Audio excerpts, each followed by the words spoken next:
بسم اللہ الرحمن الرحیم۔ السلام علیکم۔ کیا کبھی ایسا ہوا ہے کہ آپ سکون سے سو رہے ہوں، اچانک رات کے درمیان آنکھ کھلے اور آپ کی ٹانگ کا پٹھا اچانک اتنا سخت ہو جائے کہ آپ کو سمجھ ہی نہ آئے کہ ہوا کیا ہے؟ آپ ٹانگ سیدھی کرنے کی کوشش کرتے ہیں لیکن درد مزید بڑھتا ہوا محسوس ہوتا ہے، کبھی چند سیکنڈ، کبھی 1-2 منٹ، اور پھر آہستہ آہستہ وہ کھچاؤ ختم ہو جاتا ہے۔ صبح اٹھ کر آپ سوچتے ہیں یہ کیا تھا، کیلشیم کی کمی، پانی کی کمی یا کوئی اور مسئلہ؟ اور اکثر لوگ یہی سوچ کر کیلشیم کی گولیاں شروع کر دیتے ہیں۔ لیکن کیا واقعی ہر رات ہونے والے ٹانگ کے کھچاؤ کا علاج کیلشیم ہے؟ ضروری نہیں، اور یہی آج کی ویڈیو کا سب سے اہم نقطہ ہے۔ پہلے سمجھتے ہیں کہ یہ کھچاؤ ہوتا کیا ہے۔ جس وقت ٹانگ کا پٹھا اچانک اپنی مرضی کے بغیر سکڑ جائے اور کچھ دیر کے لیے سخت اور دردناک ہو جائے، اسے عام طور پر پٹھوں کا کھچاؤ کہا جاتا ہے۔ یہ زیادہ تر پنڈلی میں محسوس ہوتا ہے، اور دلچسپ بات یہ ہے کہ یہ مسئلہ اتنا عام ہے کہ بہت سے لوگ اسے بیماری سمجھتے ہی نہیں۔ لیکن اس کی وجوہات ایک نہیں کئی ہو سکتی ہیں۔ وجہ نمبر 1 ہے دن بھر کی تھکن۔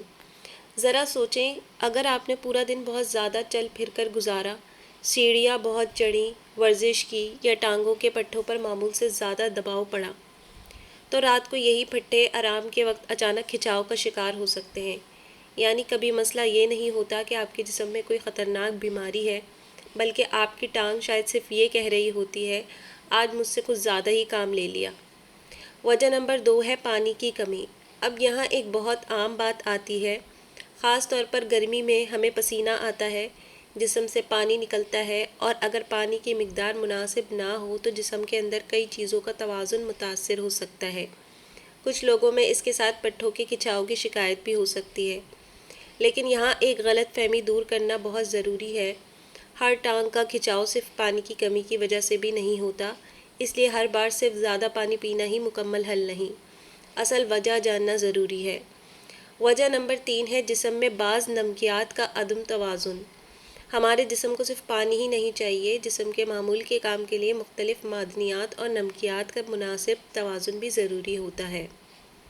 مثلاً پوٹاشیم، میگنیشیم اور کیلشیم جسم کے پٹھوں اور اعصاب کے معمول کے کام میں کردار ادا کرتے ہیں۔ اگر ان میں کوئی اہم کمی یا عدم توازن ہو تو بعض لوگوں میں پٹھوں کے کھچاؤ کی شکایت ہو سکتی ہے، اور یہی وہ مقام ہے جہاں لوگ فوراً کہتے ہیں بس کیلشیم کی کمی ہے۔ لیکن ذرا ٹھہریے، صرف علامات دیکھ کر یہ فیصلہ نہیں کیا جا سکتا کہ آپ کو کیلشیم کی کمی ہے۔ ہر شخص کو کیلشیم کی گولی شروع کرنے کی ضرورت نہیں ہوتی۔ اگر کھچاؤ بار بار ہو رہا ہے تو وجہ جاننے کے لیے ڈاکٹر سے مشورہ زیادہ بہتر ہے۔ لیکن اب ایک ایسی وجہ جس کے بارے میں بہت کم لوگ سوچتے ہیں، کچھ دوائیں بھی پٹھوں کے کھچاؤ سے متعلق ہو سکتی ہیں۔ مثلاً بعض دوائیں جسم میں پانی یا کچھ معدنیات کے توازن کو متاثر کر سکتی ہیں۔ اسی لیے اگر کسی شخص کو نئی دوا شروع کرنے کے بعد بار بار ٹانگوں میں کھچاؤ محسوس ہونے لگے تو اسے خود سے دوا بند نہیں کرنی چاہیے، بلکہ ڈاکٹر یا فارماسسٹ کو بتانا چاہیے کہ یہ مسئلہ دوا شروع کرنے کے بعد زیادہ ہوا ہے۔ ممکن ہے دوا کا جائزہ لینے کی ضرورت ہو۔ ایک اور دلچسپ وجہ ہے پریگنینسی۔ پریگنینسی کے دوران بھی بعض خواتین کو خاص طور پر رات کے وقت ٹانگوں میں کھچاؤ کی شکایت ہو سکتی ہے۔ اس کی کئی وجوہات ہو سکتی ہیں، جن میں جسم میں آنے والی تبدیلیاں، ٹانگوں پر اضافی دباؤ اور بعض غذائی عوامل شامل ہو سکتے ہیں۔ لیکن حاملہ خواتین کو اپنی مرضی سے کیلشیم، میگنیشیم یا کوئی اور سپلیمنٹ شروع نہیں کرنا چاہیے۔ اپنے ڈاکٹر سے مشورہ کرنا بہت ضروری ہے۔ عمر بڑھنے کے ساتھ یہ مسئلہ کیوں زیادہ محسوس ہو سکتا ہے؟ عمر کے ساتھ جسم میں کئی تبدیلیاں آتی ہیں۔ پٹھوں کی طاقت اور جسمانی سرگرمی میں تبدیلی، خون کی روانی میں تبدیلی اور مختلف دواؤں کا استعمال بھی بڑھ سکتا ہے۔ اسی لیے بڑی عمر کے افراد میں بار بار ٹانگوں کے کھچاؤ کی وجہ جاننا خاص طور پر اہم ہے۔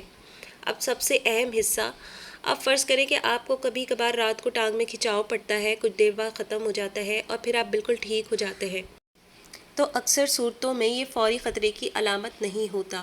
لیکن اگر ٹانگ کا درد یا کھچاؤ بار بار ہونے لگے، نیند مسلسل خراب ہونے لگے، درد بہت شدید ہو یا کھچاؤ کے ساتھ دوسری غیر معمولی علامات بھی ہوں، تو اسے ہمیشہ نظر انداز نہیں کرنا چاہیے۔ اور اب آتی ہے وہ بات جسے میں چاہتی ہوں کہ آپ خاص طور پر یاد رکھیں۔ اگر صرف ایک ٹانگ میں درد کے ساتھ سوجن بھی ہو، اگر اچانک ایک ٹانگ میں سوجن، درد، گرمی یا رنگ میں تبدیلی محسوس ہو، تو خاص طور پر اگر یہ علامات نئی اور واضح ہوں تو اسے صرف عام کریم لگاؤ مالش کرو والا مسئلہ سمجھ کر نظر انداز نہ کریں۔ کچھ صورتوں میں ٹانگ کی رگ میں خون کے لوتھڑے جیسے سنگین مسائل بھی اس طرح ظاہر ہو سکتے ہیں، اور اگر اس کے ساتھ اچانک سانس لینے میں دشواری، سینے میں درد یا سانس پھولنے جیسی علامات ہو تو یہ ہنگامی صورتحال ہو سکتی ہے اور فوری طبی مدد ضروری ہے۔ تو جب رات کو ٹانگ میں کھچاؤ پڑے تو کیا کریں؟ سب سے پہلے گھبرائیں نہیں، متاثرہ پٹے کو آہستہ آہستہ کھینچنے اور سیدھا کرنے کی کوشش کریں۔ اگر پنڈلی میں کھچاؤ ہے تو ٹانگ کو آہستہ سیدھا کرتے ہوئے پاؤں کو اپنی طرف لانے سے بعض لوگوں کو آرام مل سکتا ہے۔ پٹھے کی ہلکی مالش بھی مدد دے سکتی ہے، لیکن زور سے دبانے یا بہت زیادہ کھینچنے سے گریز کریں، اور اگر یہ مسئلہ بار بار ہوتا ہے تو صرف ہر دفعہ کوئی سپلیمنٹ لینے کے بجائے اصل وجہ معلوم کرنا زیادہ ضروری ہے۔ ایک چھوٹی سی عادت جو مددگار ہو سکتی ہے، دن بھر مناسب مقدار میں پانی پینا، اپنی جسمانی سرگرمی کو اپنی استطاعت کے مطابق رکھنا، ورزش سے پہلے اور بعد میں مناسب طریقے سے پٹھوں کو حرکت دینا، اور اگر آپ کوئی مستقل دوا استعمال کرتے ہیں تو اس کے ممکنہ مضر اثرات کے بارے میں اپنے ڈاکٹر یا فارماسسٹ سے پوچھنا۔ یہ چھوٹی چھوٹی چیزیں اہم ہو سکتی ہیں۔ آخری بات، اگلی بار جب رات کو اچانک ٹانگ میں کھچاؤ پڑے تو فوراً یہ فیصلہ نہ کریں مجھے کیلشیم کی کمی ہے، کیونکہ وجہ صرف کیلشیم نہیں ہو سکتی۔ کبھی زیادہ جسمانی تھکن، کبھی پانی یا جسم کی نمکیات کا عدم توازن، کبھی حمل یا عمر سے متعلق تبدیلیاں، کبھی کچھ دوائیں، اور کبھی کوئی ایسا مسئلہ جسے ڈاکٹر سے چیک کروانا ضروری ہو۔ یعنی ایک ہی علامت کے پیچھے کئی مختلف وجوہات ہو سکتی ہیں۔ ویڈیو مفید لگی ہو تو اسے کسی ایسے شخص کے ساتھ ضرور شیئر کریں جسے رات کو ٹانگوں میں کھچاؤ کی شکایت رہتی ہے۔ ویڈیو کو لائک کریں، شیئر کریں، چینل کو سبسکرائب کریں۔ فی امان اللہ۔